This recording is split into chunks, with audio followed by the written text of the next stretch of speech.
আসসালামু আলাইকুম। প্রিয় সকল দিনী ভাই, সকলেই ভালো আছেন? আলহামদুলিল্লাহ, আমিও ভালো আছি। সো আজকের ভিডিওতে আমি যে বিষয়ে আলোচনা করব সেটা হচ্ছে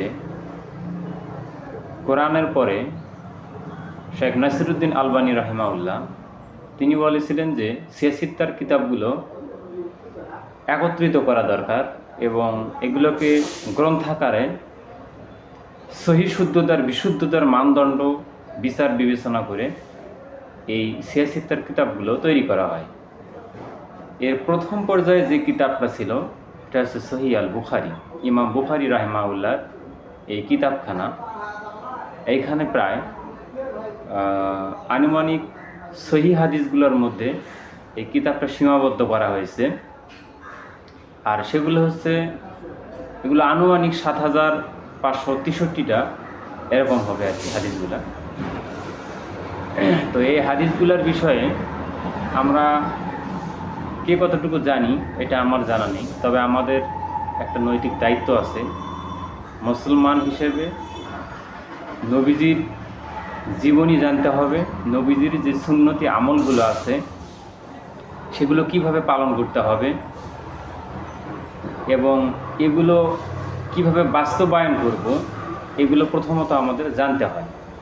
আসলে আমরা যদি না জানি বা না জেনে কোনো কিছু করা যেতে পারে, তবে ধর্ম পালন করা যায় না।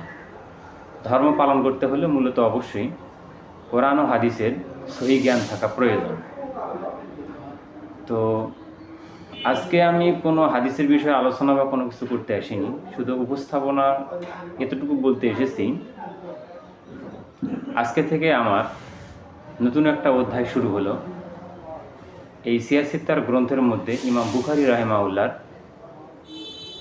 যে গ্রন্থটা রয়েছে এই গ্রন্থের শুরু থেকে শেষ পর্যন্ত যতগুলো হাদিস আছে এই হাদিসগুলো আমি পার্ট টু পার্ট প্রতিটা হাদিস এবং প্রতিটার অধ্যায় নাম্বার, অনুচ্ছেদ নাম্বার, পৃষ্ঠা নাম্বার, হাদিস নাম্বার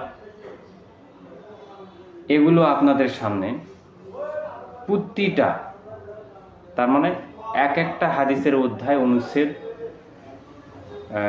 প্রতিটা বিষয় সুন্দরভাবে উপস্থাপন করব। আর এই উপস্থাপনাটা অবশ্যই দর্শক বলতে মুসলমানরা আমরা দেখব। দর্শক শব্দটা সবসময় দেই না, এটা একটা কেমন মনে হয়। আমাদের দিনী ভাই যারা আছে সবাই দেখবেন, পাশাপাশি অমুসলিমরাও দেখতে পারেন, হয়তো হেদায়েতের জন্য। তো আমি এতটুকু বিশ্বাস রাখি, যদি কারো মনে হয় যে আমার এই চ্যানেলে যে বিষয়গুলো প্রচার করা হচ্ছে এগুলো অবশ্যই দিনের খাতিরে, এবং আমার এই চ্যানেলটাতে শুধুমাত্র ইসলামের বিষয়েই প্রচার করা হয়, অন্য কোনো বিষয় নয়।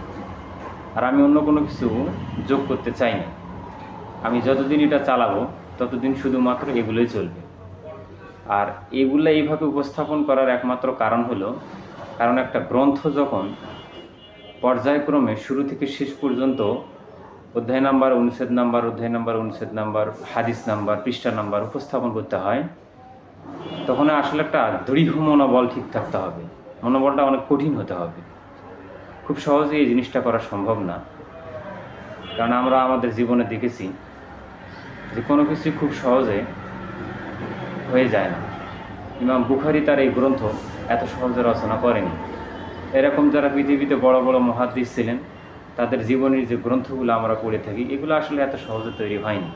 আমি যে সামান্য এই ভিডিওটা তৈরি করব শুরু থেকে শেষ পর্যন্ত ইমাম বুখারীর যে বুখারী গ্রন্থ আছে এই গ্রন্থটা, এটাও আসলে অনেক একটা প্রচেষ্টার বিষয়।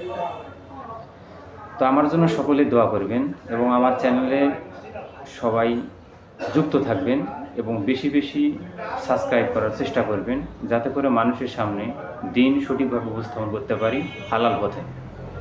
সবাইকে আমার সালাম, আসসালামু আলাইকুম।